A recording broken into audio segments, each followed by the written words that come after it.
ஜனநாயகனுக்கு தொடர்ச்சியாக இம்மாதிரியான சிக்கல்கள் நீடிச்சுக்கிட்டே இருக்கு. இந்த விஷயத்துல இதை நீங்க எப்படி பாக்குறீங்க சார்? அப்பீலுக்கு போறதே ரொம்ப ஆச்சரியமான விஷயம். அப்பீல உடனே எடுக்க சொல்லி வற்புறுத்துறது ஆச்சரியமான விஷயம். அதுக்கு துஷார் மேத்தா அப்பீலா இருந்த ஆச்சரியமான விஷயம். சுப்ரீம் கோர்ட்டுக்கு போனோம்னா சுப்ரீம் கோர்ட் மறுபடியும் நீங்க சென்னையிலேயே விசாரிக்க பண்ணுங்கன்றது, அந்த பெஞ்சுக்கிட்டே போங்கன்னு சொன்னது இன்னொரு ஆச்சரியமான விஷயம். தனி நீதிபதி கொடுத்தது தீர்ப்பு அவசரப்பட்டு தீர்ப்பு கொடுத்தது தவறுன்னு சொல்றீங்க நீங்க. அப்ப அதே தனி நீதிபதி எதுக்கு மறுபடியும் கேஸ் அனுப்புறீங்க? ஜனநாயகன் வெளியிட கண்ட்ரோல் பண்றது மூலமா விஜய கண்ட்ரோல் பண்ண ட்ரை பண்றாங்க அப்படிங்கிற ஒரு ப்ரொஜெக்ஷன் வருது நீங்க பேசுறதுல இருந்து. அவர் அரசியல் இருக்காரு, வரப்போற தேர்தல் ஒரு முக்கியமான பிளேயரா இருக்காரு. அவர் யாரோட ஓட்டை டிஸ்டர்ப் பண்ணுவாருன்ற ஒரு கேள்வி, பெரிய கேள்வி எழுந்திருக்கு இன்னைக்கு. அந்த மாதிரி சூழல்ல ஜனநாயகன் படத்தை நீங்க டிலே பண்றது. தினமணி.com நேயர்களுக்கு வணக்கம். இன்றைய தினம் நம்மோடு உரையாடுவதற்காக இணைந்திருக்கிறார் மூத்த பத்திரிகையாளர் பிரியன் அவர்கள். சார் வணக்கம். வணக்கம் சார். சார், ஜனநாயகன் பிரச்சனை ஓஞ்ச பாடா இல்ல, திரும்பவும் அது தனி நீதிபதி விசாரணைக்கு மாற்றப்பட்டிருக்கிறது. ஜனநாயகனுக்கு தொடர்ச்சியாக இம்மாதிரியான சிக்கல்கள் நீடிச்சுக்கிட்டே இருக்கு. இந்த விஷயத்துல இதை நீங்க எப்படி பாக்குறீங்க சார்? கண்டிப்பா, அதாவது கொஞ்சம் பின்னணியை சொல்லிட்டு போனாதான் நமக்கு வாசகர்களுக்கு, பார்ப்பவர்களுக்கு தெளிவா விளக்க வேண்டியிருக்கும், தெளிவா விளங்கும். ஆக்சுவலா அதாவது பாத்தீங்கன்னா, ஜனநாயகன் டிசம்பர் மாசமே அப்ளை பண்ணிட்டாங்க. பொங்கலுக்கு ரிலீஸ் தேதி வச்சு டிசம்பர் மாசமே தட்கல் முறையில் அப்ளை பண்ணிட்டாங்க. அது ஒரு போர்டு முதல்ல பார்த்த பிறகு அது சர்டிபிகேட் கொடுக்கறதுக்கு டிலே ஆச்சு. அப்ப இவங்க பொங்கல் தேதி நாங்க ரிலீஸ் தேதி வச்சுட்டோம்னு கோர்ட்டுக்கு போறாங்க. ஆக்சுவலா அப்போ கோர்ட் என்ன சொல்லுதுன்னா நீங்க தணிக்கை சான்றிதழ் கொடுங்கன்னு. அப்போ central board of film certification அவங்க என்ன சொல்றாங்கன்னா, இல்ல போர்டு பார்த்தவங்கள ஒரு மெம்பர் அப்ஜெக்ட் பண்ணியிருக்காரு, அதுல மத உணர்வு புண்படுத்துற மாதிரி இருக்கு, அதே சமயம் மிலிட்டரியோட சிம்பிள்ஸ் எல்லாம் யூஸ் பண்ணியிருக்காங்கன்னு விஷயத்த சொல்றாரு. இல்ல நீங்க தணிக்கை சான்றிதழ் கொடுங்கன்னு தனி நீதிபதி ஆர்டர் போடுறாரு.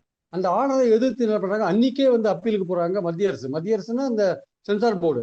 அப்பீலுக்கு போய் என்ன பண்றாங்க, சென்சார் போர்டு உடனே உடனே மேல பெஞ்சில் விசாரிக்கப்படுற சூழ்நிலையில பொங்கல் தேதி நெருங்குறதுனால இவங்க என்ன பண்றாங்க, சுப்ரீம் கோர்ட்டுக்கு போறாங்க. அங்க எங்களுக்கு உடனே ஆர்டர் வாங்குறதுக்கு அவங்க சுப்ரீம் கோர்ட் விசாரிச்சு என்ன பண்றாங்க, பெஞ்சை விசாரிக்கட்டும், 20ஆம் தேதி விசாரிக்கட்டும்னு அங்கேருந்து அனுப்புறாங்க. அப்ப பொங்கல் ரிலீஸ் ஆகிறது தள்ளி போச்சு. அது பொருளாதார ரீதியில ப்ரொடியூசருக்கு ஒரு பெரிய அடி. அது விஜயோடைய படம், அவர் அரசியல் இருக்கிறதுனால தள்ளி போறதுனால விஜய் ரசிகர்கள் இதை ஒரு அரசியல் ரீதியாக பார்க்கறதுக்கூடிய வாய்ப்பு இருக்கு. நம்ம படம் டிலே ஆகிறதுக்கு காரணம் ஒருவேளை மத்திய பாஜக அரசு, அது கீழே இருக்கிற சென்சார் போர்டு, அதற்கு மந்திரியா இருக்கிற முருகன், இதெல்லாம் சேர்த்து ஒன்றுபட்டு பார்க்கும்போது நம்ம படத்தை வேணும்னு தள்ளி போடுறாங்களா, ஏதாவது பழி வாங்குறாங்களா, அரசியல் ரீதியா நம்மளை ஒடுக்க பாக்குறாங்களா அப்படின்ற ஒரு விஷயம் அவங்களுக்கு, விஜய் ரசிகர்களுக்கு ஏற்படுவது இயற்கை. ஆனா இது கோர்ட்ல இருக்கிற ஒரு விஷயமா இருக்கிறதுனால மறுபடியும் சுப்ரீம் கோர்ட் என்ன பண்றாங்க, பெஞ்சுக்கு அனுப்புறாங்க. பெஞ்சை தீர விசாரிக்கிறாங்க. இது நடுவில் என்னன்னா, அந்த பெஞ்சு சென்னை கோர்ட்ல பெஞ்சு விசாரிக்கும் போது துஷார் மேத்தாவே அப்பியர் ஆறாரு. இந்தியாவோட உயர்ந்த லா ஆபீசர், அவரு சட்டத்துறையில ஒரு லா சொலிசிட்டர் ஜெனரல், அவரே அப்பியர் ஆறாரு. இதெல்லாம் சென்சார் போர்டு வரலாற்றுல ரொம்ப புதுசா இருக்கு. அப்பீலுக்கு போறதே ரொம்ப ஆச்சரியமான விஷயம். அப்பீல உடனே எடுக்க சொல்லி வற்புறுத்துறது ஆச்சரியமான விஷயம். அதுக்கு துஷார் மேத்தா அப்பியர் ஆறுந்து ஆச்சரியமான விஷயம். சுப்ரீம் கோர்ட்டுக்கு போனோம்னா சுப்ரீம் கோர்ட் மறுபடியும் நீங்க சென்னையிலேயே விசாரிக்க பண்ணுங்கன்றது, அந்த பெஞ்சுக்கிட்டே போங்கன்னு சொன்னது இன்னொரு ஆச்சரியமான விஷயம். அதெல்லாம் விட உச்சகட்ட ஆச்சரியமா இருக்கிறது, இன்னைக்கு பெஞ்ச் எல்லாத்தையும் விசாரிச்சுட்டு 7 நாள் தள்ளி நீங்க மறுபடியும் தனி நீதிபதிக்கே போங்க அப்படின்னா, எந்த தனி நீதிபதி தணிக்கை சான்றிதழ் கொடுன்னு சொன்னாங்களோ அவங்ககிட்டயே மறுபடியும் போங்கன்னு சொன்னா, இதுல இருக்கிற விஷயங்கள், இந்த தாமதம் ஏற்படுறதுக்கான காரணம் இருக்குல்ல, அது கோர்ட் ஒரு விஷயத்தை டைரக்ட் பண்ணலாம். ஆனா விஜயோடைய ரசிகர்களோ இல்ல ப்ரொடியூசரோ அவர்கள் அவர்களுடைய பல்வேறு விதமான அவங்க சிந்திக்கிறதுக்கான வாய்ப்புகள் நிறைய கொடுக்கறத நம்ம பாக்குறோம். அவங்க பாதிக்கப்பட்ட நிலையில இருக்காங்க. அவங்களை நீங்க கீழே இருந்து மேல வரையும் கோர்ட், உச்ச நீதிமன்றம் வரையும் இழுத்தடிக்கிறீங்க. உச்ச நீதிமன்றத்துல மறுபடியும் கீழ் நீதிமன்றத்துக்கு போறீங்க. ஏன் இன்னைக்கு இருக்கிற பெஞ்சை அது விசாரிச்சீங்கல்ல, நீங்களே தீர்ப்பு கொடுக்கலாமே. ரிவிஷன் கமிட்டி பார்க்கட்டும், பார்த்துட்டு சர்டிபிகேட் கொடுக்கட்டும், இத்தனாம் தேதிக்குள்ள நீங்க சர்டிபிகேட் கொடுங்க, எதை வேணா பெஞ்சு கொடுத்துருக்கலாமே. ஏன் மறுபடியும் தனி நீதிபதி தள்ளி விடுறீங்க? தனி நீதிபதி கொடுத்தது தீர்ப்பு அவசரப்பட்டு தீர்ப்பு கொடுத்தது தவறுன்னு சொல்றீங்க நீங்க. அப்ப அதே தனி நீதிபதி எதுக்கு மறுபடியும் கேஸ் அனுப்புறீங்க? சரியான ஒரு அணுகுமுறையான்னு தெரியல. நம்ம நீதிபதிகளை பத்தி நம்ம எந்த பிரச்சனையும் கிடையாது. அவர்கள் கொடுத்த தீர்ப்பை தான் நம்ம விமர்சிச்சுட்டு இருக்கோம் ஆக்சுவலா.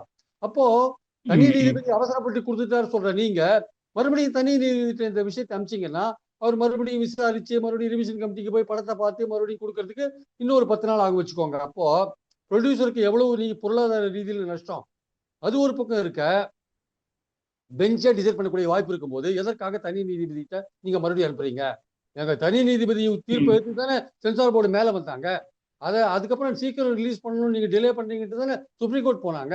சுப்ரீம் கோர்ட் உங்ககிட்ட அனுப்பிச்சதுல கூட ஒரு அர்த்தம் இருக்கு. சரி, தமிழ் படம் லோக்கல்ல அவங்க டிசைட் பண்ணட்டும், பார்த்து டிசைட் பண்ணட்டும். அதுல உள்ள அப்ஜெக்ஷன்ஸோ படத்துல என்ன இருக்கோ அதை பத்தி விலாவரியா விசாரிக்க வேண்டியிருக்கும். அது லோக்கல்ல போட்டும், சுப்ரீம் கோர்ட்டுக்கு நேரம் இல்ல. கரெக்ட். அது பெஞ்சில் விசாரிக்கப்பட்டது. பெஞ்சில் நல்லா தீவிர விசாரிச்ச பிறகு இப்ப தீர்ப்பு கொடுக்கும்போது தனி நீதிபதிட்ட நீங்க அனுப்புற விஷயம் நிச்சயமாக விஜய் தரப்புலையும் அந்த ப்ரொடியூசர் தரப்புலையும் பலவிதமான ஒரு கலந்த ஒரு அபிப்பிராயங்களை உருவாக்கும். அது இந்த ஆட்சிக்கு மத்தியில் இருக்கிற பாஜக ஆட்சி, அதுக்கு கீழே இருக்கிற சென்சார் போர்டு, அது பொறுப்பு வகித்திருக்கிற முருகன், இதெல்லாம் அவங்க பேர்ல எல்லாம் ஒரு என்னடா இது இவங்க டிலே பண்றாங்களேன்னு ஒரு எண்ணத்தை விஜய் ரசிகர்கள்ட்ட தோற்றுவிக்கும். அவங்க விஜய் ஒரு அரசியல் கட்சி நடத்துறதுனால நம்ம படத்தை அவங்க டிலே பண்றது அரசியல் ரீதியா நம்மளை பழி வாங்குறாங்களா அப்படின்ற ஒரு எண்ணமும் வரும். ஆனா இதுக்கு எல்லாமே கோர்ட்டு தாங்க டைரக்ஷன், கோர்ட்டு கொடுக்குற டைரக்ஷன் நீங்க ஓவராலா சொல்லிட்டு போலாம். ஆனா ஒரு விஜய் ஆ. ரசிகன் அவனுடைய பார்வையிலிருந்து நீங்க நினைக்கிற விஷயத்தை நீங்க தடுக்க முடியாது. ஆக்சுவலா அவன் நினைக்கிறது என்னவா இருக்கும், நம்ம விஜய் படம் டிலேயாது, ஏன் டிலேயாது, நீங்க ஏதோ ஒரு ம். காரணம் சொல்லலாம் கோர்ட்டு தாங்க டிலே பண்ணுதுன்ட்டு. ஆனா இன்னொரு பார்வையும் இருக்கு. விஜய் சப்போஸ் கோர்ட்டுக்கு போகாம ரிவிஷன் கமிட்டிக்கு வெயிட் பண்ணி ரிவிஷன் கமிட்டி பார்த்த பிறகு அந்த சர்டிபிகேட்டை வாங்கியிருக்காங்கன்னா அதை ஒரு வாரத்துல அது நடந்துக்கிறதுக்கான வாய்ப்பு இருக்கு. இவங்க பொங்கல் அவங்களும் ரிலீஸ் அதான சார் அவசர சொல்றாங்க. அவங்களும் அதான் அவங்களும் சொல்றாங்க. கோர்ட்டுக்கு போனாலதான் எங்களால குடுக்க முடியலங்கிறாங்க. இருக்க முடியாது. அதான் அதான் அதான் பாயிண்ட் அங்க. அதான் சிங்கத்து வாயில தானே தலையை விட்ட மாதிரி ஆயிடுச்சு ஆக்சுவலா. இவங்க போனது டிலே ஆகிறதுக்கு சௌரியமா போயிடுச்சு. இது கோர்ட்டோட டிலே, கோர்ட்டோட முடிவு அப்படின்னு ஒரு பக்கம் நம்ம போனா கூட இந்த ப்ரொடியூசர் எதுக்கு போனாரு? அவங்க முன்கூட்டியே அப்ளிகேஷன் எல்லாம் கொடுத்து போர்டெல்லாம் படம் பார்த்த பிறகு சென்சார் சர்டிபிகேட் டிலே ஆகும்போது பொங்கல் நெருங்கும் பொழுது வேற வழி இல்லைன்னு கோர்ட்டுக்கு போறாங்க. அப்படி கோர்ட்டுக்கு போகும்போது தான் தெரியுது சென்சார் போர்டு தலைவர் இந்த படத்தை மறுதணிக்கை பண்ண சொல்லியிருக்காருன்னு. அந்த மறுதணிக்கை பண்ண சொல்ற உத்தரவை ரத்து பண்ணி தான் சென்சார் சர்டிபிகேட் இஷ்யூ பண்ண சொல்லி தனி நீதிபதி தீர்ப்பு கொடுக்கிறார். அதை எதிர்த்து இவங்க ஏன் கோர்ட்டுக்கு ம். போறாங்க? சென்சார் போர்டு அதை ஏன் ம். கோர்ட்டுக்கு போனாங்க? அப்ப சென்சார் போர்டு அப்பீலுக்கு ஏன் போனாங்க? பெஞ்சுக்கு அப்பீலுக்கு உடனே ஏன் போறாங்க? அதுவும் அப்ப இந்த இந்தியாவோட இந்த உயர்ந்த சட்ட இடைமறிக்கிறதுக்கு மன்னிக்கணும் சார். இடைமறிக்கிறதுக்கு மன்னிக்கணும். இந்த இடத்துல தான் சென்சார் போர்டு மேலயும் ஒரு கேள்விகளை வைக்கிறாங்க. சென்சார் போர்டும் ஒரு உள்நோக்கத்தோட செயல்படுது அப்படின்னு ஒரு குற்றச்சாட்டு முன்வைக்கிறாங்க. இப்போ நீங்க இதை அப்படி எப்படி பாக்குறீங்க சார்? இது ஒரு வழக்கமான ப்ரொசீஜர் தான் எடுத்துக்கிறதா, இல்ல இது ஒரு உள்நோக்கத்தோட தான் நடத்துறாங்க அப்படிங்கிறது புரிஞ்சுக்கிறதா? ரொம்ப சிக்கலான ஒரு இடம் சார் இது. ஆக்சுவலா நேரடியா மத்திய பாஜக அரசின் என்டிஏ அரசுக்கு கீழே இருக்கிற சென்சார் போர்டு நடந்து கொண்ட முறை இருக்குல்ல, அதாவது உடனடியா அப்பீலுக்கு போறது, அந்த மாதிரி விஷயங்கள்லாம் ம். இருக்குல்ல, அது இந்த படத்தை டிலே பண்றதுக்கான ஒரு வாய்ப்பா அமைஞ்சு போச்சு ஆக்சுவலா. இவங்க கோர்ட்டுக்கு போனது விரைவுபடுத்துறதுக்காக கோர்ட்டுக்கு போனாங்க. இவங்க எதிர்பார்த்தபடியே சிங்கிள் நீதிபதி தீர்ப்பை கொடுத்தார். அதை ஏத்துக்கிட்டு சென்சார் போர்டு சர்டிபிகேட்டை ம். கொடுத்துருக்கலாம் அப்படின்னு ஒரு பாயிண்ட் இருக்கு. இல்லைங்க அதை ஏத்துக்க முடியாது, பல விதமான ஆப்ஷன்ஸ் இருக்கு, நாங்க மறுதணிக்கை பண்ணி அப்பீலுக்கு போறாங்க. ஆக்சுவலா அப்பீலுக்கு போய் அங்க விசாரணை முடிகிற நேரத்துல அவங்க பொங்கல் நெருக்கத்துல இன்னும் சுப்ரீம் கோர்ட்டுக்கு போறாங்க. சுப்ரீம் கோர்ட்டு திருப்பி பெஞ்சுக்கு அனுப்புறாங்க. பெஞ்சு விசாரிச்சு பெஞ்சு இன்னைக்கு தீர்ப்பு கொடுத்துருக்கலாம். தனி நீதிபதிட்ட போனது தப்பு அப்படின்னு ஒரு பாயிண்ட் இருந்தா கூட அப்ப இவங்க அப்பீலுக்கு போனாங்கன்ற ஒரு கேள்வி வருது. சென்சார் போர்டு அப்பீலுக்கு போன பிறகு அது சுப்ரீம் கோர்ட்டுக்கு போயிட்டு திரும்பி வந்த பிறகு பெஞ்சே தீர்ப்பு கொடுத்துருக்கலாமே. பெஞ்ச் எதுக்கு தனி நீதிபதிக்கு மறுபடியும் இந்த கேஸ் அனுப்புறாங்க? மறுபடியும் டிலே ஆகுது. ஒரு படம் 500 கோடி 600 கோடி ரூபாய் செலவில் எடுத்திருக்காங்க. அது ஒவ்வொரு நாள் டிலே ஆகும்போது ம். பொங்கல் இப்போ போயிடுது. பொங்கலை ஒட்டி 3 நாள் கலெக்ஷன் போயிடுது. இனிமே எந்த ஃபெஸ்டிவலும் கிடையாது. இனிமே நீங்க தேர்தலை ஒட்டி ரிலீஸ் பண்ணதான் உண்டு. இப்ப நமக்கு பலவிதமான சந்தேகங்கள் எழுது. அப்ப அந்த படத்துல ம். அரசியல் ரீதியான பல விஷயங்கள், மத்தியில் இருக்கிற பாஜக கவர்மெண்ட்டுக்கு பாதகமான ஏதாவது விஷயங்கள் அதுல இருக்கா? இது தேர்தல் நேரத்துல வெளியே வந்தா அதிமுக பாஜக கூட்டணிக்கு ஏதாவது அஃபெக்ட் பண்ற மாதிரியான விஷயங்கள் ஏதாவது அதுல ஏதாவது இருக்கா? எதுக்காக மத உணர்வுகள் புண்பட்டது அல்லது மிலிட்டரியோட சிம்பல்ஸ் எல்லாம் யூஸ் ம். பண்ணிருக்காங்கன்னு சொல்லி டிலே பண்றாங்க. ரெண்டாவது விஜய் அரசியல் இருக்காரு. சோ அரசியல் இருக்கும்போது அவர் நேச்சுரலி அவர் நினைப்பாரு, தன்னை மத்திய பாஜக கொள்கை எதிரின்னு சொன்னதுனால நம்மள பழி ம். வாங்குறாங்களா, அவங்கள பத்தின விமர்சனம் வைக்கக்கூடாதுன்றதுக்காக நம்ம வாய் அடைக்கிறாங்களா? ஒரு பக்கம் கருத்து சுதந்திரத்தை முடக்கிறாங்கன்ற ஒரு விஷயம் இருக்கு. ஒரு பக்கம் ப்ரொடியூசர் பொருளாதார ரீதியில நஷ்டம் வராங்கன்னு ஒரு விஷயம் இருக்கு. சென்சார் போர்டு நடந்துக்கிற விஷயம், அப்பீலுக்கு போறது, இந்தியாவோட உயர்ந்த சட்ட அதிகாரியை வச்சு வாதாடுறது போன்ற விஷயங்கள்லாம் பார்க்கும்போது மத்திய அரசோட அந்த உள்நோக்கம் விஜய் என்ற அரசியல் தலைவர் மேல இருக்கா, அல்லது இந்த ஜனநாயகம் என்ற படத்தை சென்சார் பண்றது சம்பந்தப்பட்ட விஷயத்துல மட்டும்தான் பாக்குறாங்களா? அதையும் தாண்டி இதுல விஜய் ஒரு அரசியல் கட்சி நடத்துறாரு, அவரால ஏற்படுற பாதிப்புகளை குறித்த ஒரு கவலையும் மத்திய அரசுக்கு இருக்கான்ற ஒரு சந்தேகமும் நமக்கு அந்த இடத்துலதான் பலவிதமான ம். இன்டர்பிரிட்டேஷன்ஸ் நம்ம கொடுக்க வேண்டிய கட்டாயத்துக்கு தள்ளப்பட்டிருக்கோம். அது ஓரளவுக்கு தான் நம்ம அந்த இன்டர்பிரிட்டேஷன்ஸை கொடுக்க வேண்டிய கட்டாயத்துல ஏன் இருக்கோம்னா, இது நீதிமன்றத்துக்குள்ள இது சிக்கின்னு இருக்கு ஆக்சுவலா. அப்போ நீதிமன்றத்துக்குள்ள சிக்கின்னு இருக்கும்போது நம்ம இந்த மாதிரியான டிலே நீதிமன்றத்திலே இந்த மாதிரி டிலே ஆகும்போது அது இயல்பாக தான் டிலே ஆகுதுன்ற ஒரு விஷயத்தை வச்சா கூட அது அல்டிமேட்டா வந்து விஜய் வந்து அரசியல்ல வராட்டி கூட நம்ம எவ்வளவு தூரம் இதை பேச மாட்டோம். அவர் அரசியல் இருக்காரு, வரப்போற தேர்தல் ஒரு முக்கியமான பிளேயரா இருக்காரு. அவர் யாரோட ஓட்டை வந்து டிஸ்டர்ப் பண்ணுவாருன்ற ஒரு கேள்வி, பெரிய கேள்வியா எழுந்திருக்கு இன்னைக்கு. அந்த மாதிரி சூழல்ல வந்து ஜனநாயகன் படத்தை நீங்க டிலே பண்றது மத்தியில் இருக்கிற பாஜக, அதோட கூட்டணியில் இருக்கிற அதிமுக, அவர்களுக்கு ஏதாவது பாதகமான விஷயம் அதுல இருக்கா? ஏன் அவங்க டிலே பண்றாங்க? சென்சார் போர்டுல இருக்கிற மெம்பர்ஸ் பெரும்பாலும் ஆளுங்கட்சியை, மத்திய ஆளுங்கட்சியை சார்ந்தவங்களா தான் இருப்பாங்க. அப்போ அவங்க அப்ஜெக்ஷன் பேர்ல தான் படம் வந்து ரிவிஷன் கமிட்டிக்கு போறதா இருந்தது. அதன்படிதான் அந்த தலைவர் வந்து ரிவிஷன் கமிட்டிக்கு போடணும்னு எழுதினாரு, சென்சார் போர்டு தலைவர். அப்போ அந்த அந்த அந்த படத்துக்குள்ள இருக்கிற விஷயங்கள் என்ன? உண்மையிலேயே மத நல்லிணக்கத்தை கெடுக்கிற மாதிரி இருக்கு அப்படின்னா, இங்க வந்து மத நல்லிணக்கம்ன்றது தமிழ்நாட்டுல ஒரு முக்கியமான விஷயமா இருக்கு. அந்த மத நல்லிணக்கத்தை வந்து உருவாக்குற ஒரு படமா இருக்கா? இல்ல மத நல்லிணக்கத்துக்கு வேட்டு வைக்கிறவங்களை பத்தி விமர்சிக்கிற படமா இருக்கா? நல்லா பாத்துக்கோங்க. மத நல்லிணக்கத்தை உருவாக்குற படமா இருக்கா? இல்ல மத நல்லிணக்கத்துக்கு வேட்டு வைக்கிற விஷயமா இருக்கா? அது வேட்டு வைக்கிற கட்சிகள் பத்தின விஷயமா இருக்கா? ஏன்னா திருப்பரங்குன்றத்தை ஒட்டி சில விஷயங்கள் நடக்குது இல்லையா? அப்ப மத நல்லிணக்கத்துக்கு வேட்டு வைக்கிற மாதிரி சில கட்சிகள் நடக்கும் போது அதை விமர்சிக்கிற மாதிரியான பல விஷயங்கள் அந்த படத்துல இருக்கா அப்படின்றதுதான் இங்க பாயிண்ட். அதனாலதான் இந்த படத்துக்கு ஏகப்பட்ட தடைகளா அப்படின்ற ஒரு கேள்வி வருது இல்ல. இதெல்லாம் விஜய் அரசியல் இருக்கிறதா இந்த மாதிரி விஷயங்கள் நடக்குதோ அப்படின்னு ஒரு சந்தேகம் இருக்கு. ஸோ எப்படி பார்த்தாலுமே சென்சார் போர்டு தன்னோட எல்லையை கடந்து ஒரு எக்ஸ்ட்ரா ஒரு ஆர்வத்தை வந்து இந்த படத்து மேல காமிச்சிருக்குன்னு நமக்கு தெரியுது. அந்த எக்ஸ்ட்ரா ஆர்வம் வந்து விஜய் அரசியல் இருக்கிறதுனால தானா, இல்ல ஜனநாயகன் படத்துல இருக்கிற ஜனநாயகன் படத்துக்குள்ள இருக்கிற அரசியல் காரணமாகவா? ஸோ இதுல யார் அரசியல் பண்றாங்க?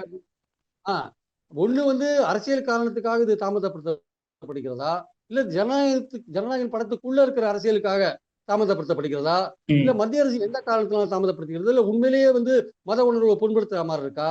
அந்த மாதிரி பல விஷயங்கள் எழுதுறதை நம்ம பாக்குறோம். ஸோ மொத்தத்துல விஜய் ரசிகர்களுக்கும் விஜய்க்குமே கூட விஜய் இதை பத்தி ஏன் பேசுறான்னு நிறைய பேர் கேட்கறாங்க. விஜய் பேச மாட்டாரு. ஏன்னா அவருக்கு பாதகமா போயிடும்னு ஒரு அது நெகட்டிவா போயிடும்னு ஒரு பயப்படுவாரு.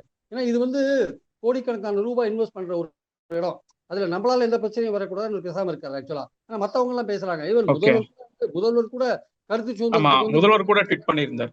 அப்போ சார் இந்த ஜனநாயகன் வெளியீடு ஒட்டி ஜனநாயகன் வெளியீட கண்ட்ரோல் பண்றது மூலமா விஜய கண்ட்ரோல் பண்ண ட்ரை பண்றாங்க அப்படிங்கிற ஒரு ப்ரொஜெக்ஷன் வருது நீங்க பேசுறதுல இருந்து. அப்படி ஒரு ப்ரொஜெக்ஷன் இருக்குதா? விஜய் முன்னாடி இருக்கக்கூடிய வாய்ப்புகள் என்ன? விஜய்க்கு வந்து ஏற்கனவே ஒரு அழுத்தம் கொடுக்கப்பட்டிருக்கு சிபிஐ இன்கொயரிக்கு போகும்போது. அதனால அவர் அன்னைக்கு பேசும்போது என்ன சொல்றார், எனக்கு யாரும் அழுத்தம் கொடுக்க முடியாதுன்ற அந்த சப்ஜெக்ட் அவர் பேச வேண்டிய அவசியமே இல்லை. அழுத்தம் என்ற வார்த்தையை பயன்படுத்த வேண்டிய அவசியமே இல்லை. எதுக்கு அவர் அந்த விஷயத்தை கையில் எடுத்தார்? அப்போ அவருக்கு ஏதோ ஒரு அழுத்தம் கொடுக்கப்பட்டிருக்கு. அவரை பாஜக அதிமுக அணியில சேர்க்கறதுக்கான முயற்சிகள் எடுக்கப்பட்டிருக்கு. அது அவர் முடியாதுன்னு சொல்லிட்டு வந்துட்டார். அதனாலதான் அவர் அதிமுக அட்டாக் பண்ண ஆரம்பிச்சார். ஆக்சுவலா அந்த கூட்டணிக்கு அவர் சேர முடியாதுன்னு சொல்லிட்டார். அப்ப அந்த கூட்டணியில சேர முடியாதுன்னு சொல்ற ஒரு தொடர்ச்சி தான் அந்த ஜனநாயகனோட அந்த ரிலீஸ் வந்து லேட் ஆகிறதுக்கான காரணமா அப்படின்னு ஒரு எண்ணம் எழுது ஆக்சுவலா வந்து. அப்போ இதுல வந்து இதுக்குள்ள ஒரு அரசியல் இருக்கு. ஜனநாயகனுக்குள்ள ஒரு அரசியல் இருக்கா, இல்ல ஜனநாயகன் படம் ரிலீஸ் ஆகிறதுல பாஜக பண்றதுல ஒரு அரசியல் இருக்கா, எல்லாமே ஒரு கேள்விக்குறியான விஷயம். ஏன்னா விஜய் வந்து சாதாரண நடிகராக இருந்தா இதை நம்ம கடந்து போயிடலாம். விஜய் வந்து ஒரு அரசியல் கட்சியாக வரப்போற தேர்தலில் ஒரு முக்கியமான இடத்துல ஒரு பிளேயரா அவர் இருக்காரு. அவர் யாரோட ஓட்டை ஸ்பாயில் பண்ணுவாரு, எந்த இடத்துல ஒரு கேம் சேஞ்சரா மாற போறாருன்றதெல்லாம் ஒரு கேள்விக்குறியான ஒரு விஷயமா இருக்கும்போது அவரை எப்படியாவது முடக்கி போடுவதற்கான ஒரு விஷயங்கள் நடக்குதான்ற ஒரு விஷயமும் ஒரு கேள்வி எழுறதை நம்ம பாக்குறோம். நம்ம மிக்க நன்றி சார். ரொம்ப விரிவா பல விஷயங்கள் நீங்க பேசியிருக்கீங்க. உங்களுடைய நேரத்துக்கும் கருத்துக்கும் மிக்க நன்றி சார். தேங்க்யூ ராம்குமார்.